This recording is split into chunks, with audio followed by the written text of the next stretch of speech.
ce sont des concepts. Cette divinité qu'on appelle Seth, c'est un concept attaché à une idée, une image. Vous comprenez? Donc, c'est ça qui est important. C'est ce vers quoi nous devons aller. D'accord? Adieu. Enfin, bon. Donc, je reprends, pardon, mais c'est parce que ça me tient à cœur. Ça me tient à cœur. C'est pour ça que j'insiste. Sinon, je ne le ferai pas parce que vous êtes des adultes. Si je dis une fois, je sais que vous comprenez. Mais j'insiste parce que je sais que parfois, c'est compliqué. Parfois, c'est compliqué. OK? Donc, j'ai montré, je remontre encore une fois, le bassin, d'accord? C'est le lieu où on baptise. Hein?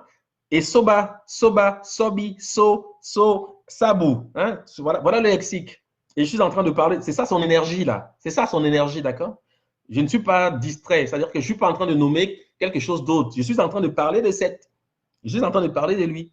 Donc, en bassa, on va dire sop pour dire verser. C'est l'action qui est conduite lorsqu'on vous baptise. En doumou, tsuba, tremper dans un liquide, parce que parfois, plutôt que de verser de l'eau sur vous, on vous trempe dans le bassin. C'est comme ça qu'on baptise même en réalité. Dans les traditions africaines, ce n'est pas l'eau qu'on verse, sauf si nous sommes dans une situation où on ne peut pas le faire, mais on vous amène à la rivière et on vous met dans l'eau. C'est comme ça qu'on fait. En doumou, on dit tsubu, action de baigner. Hein? En more, on dit sobo, c'est le baptême. En more. Et ce mot est passé donc chez les sémites, donc notamment en arabe. On va dire sob. Pour dire verser, c'est le même mot que les Bassa utilisent. Si les Bassa étaient musulmans, on en trouverait qui diraient que non, c'est parce que ça vient de l'arabe. Mais bon, les Bassa ne sont pas musulmans. À partir de ce moment, vous allez dire quoi? Vous allez dire que non. C'est parce que ce mot-là est passé dans l'arabe. L'arabe a des affinités, des accointances remarquables avec les langues africaines. Il y a l'arabe tchadien qui est même une langue africaine, en fait. L'arabe qui est parlé au Tchad a quelques nuances avec l'arabe d'Arabie. Mais souvent, on pense que c'est venu comme ça avec l'islam, etc. Enfin, bref. Et en arabe, on va donc dire sébé pour dire baptisé. Sébé, les Arabes, ils disent sébé pour dire baptisé lorsqu'ils sont chrétiens. Je ne sais pas quels sont les rites musulmans, mais ils ont certainement le même mot pour décrire peut-être des ablutions, ce genre de choses. En tout cas, le fait de se purifier. Mais c'est de cela qu'il s'agit. C'est le même mot. Le mot qui paraît dans les hiéroglyphes pour décrire un objet précis, concret.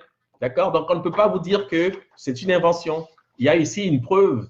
C'est un artefact qui procède de l'archéologie adossé aux éléments de linguistique. C'est comme ça qu'on apporte la preuve de ce qu'on dit. Il ne s'agit pas de dire « je ne crois pas que ». Ça n'intéresse personne. Les croyances, ma foi, on peut croire tout ce qu'on veut, mais il faut s'attacher à venir sur les faits. Quand on vient sur les faits, on va au tableau. On fait une description à partir de ce qu'on croit juste. On peut se tromper, mais au moins on a fait l'effort de travailler, d'aller au-delà de « je ne crois pas que », parce que je ne crois pas que. On peut croire tout ce qu'on fait. On peut croire que ce sont les extraterrestres qui ont bâti les pyramides. Bon, il y en a qui le croient. Bon, ça n'engage que. Moi, je ne peux pas avoir des discussions sérieuses avec ce genre de choses, quand même. Il faut quand même savoir de quoi nous parlons.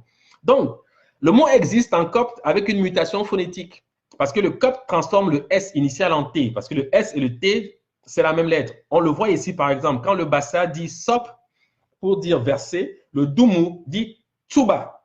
Donc, il y a un T qui précède le C. Tsuba, pour dire tremper dans un liquide, liquide. Et avec le cop, le C tombe. Le cop va donc dire tebo, tébé, tobo ou teba, pour dire purifier, nettoyer, acquitter, devenir net, pur, sanctifier, purification. D'accord? C'est comme ça que le mot donc intervient dans le cop. Et sachez que c'est ce mot-là, c'est le nom de l'arche. Que ce soit l'arche d'alliance ou l'arche de Noé, en copte, le mot c'est Teba, qui va devenir Teba chez les Hébreux pour désigner l'arche de Noé, et Tabout chez les Arabes pour désigner l'arche d'alliance. Mais cette arche d'alliance, c'est le corps d'Osiris. C'est cette coffre que Seth va fabriquer à la mesure d'Osiris. C'est ça l'arche. D'accord? Mais c'est un objet de purification. Voilà pourquoi on met ce coffre à l'eau. Voilà pourquoi Osiris meurt noyé, parce que le Nil, c'est l'élément purificateur par essence. C'est le Nil qui a codifié la notion de déluge. C'est l'inondation du fleuve qui a amené le concept de déluge dans les religions. L'inondation du fleuve qui est régulière chaque année. D'accord? Et cette inondation, lorsqu'on met le corps d'Osiris, vous devez savoir que ce mouvement de mettre le corps d'Osiris à l'eau, c'est l'inondation qui commence en Haute-Égypte. L'histoire va être reprise par le mythe de Moïse, parce que ça peut être un coffre, ça peut être un panier, mais l'idée est la même. D'accord? Mais c'est aussi une naissance.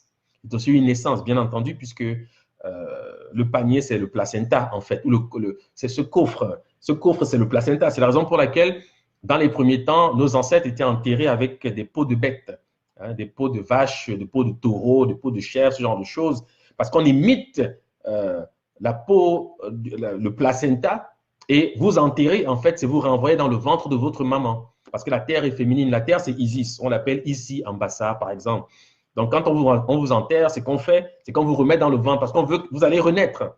Et vous allez avec le soleil, vous renaissez. Parce qu'en réalité, moi, je forme des certitudes sur ces questions. Parce que c'est logique.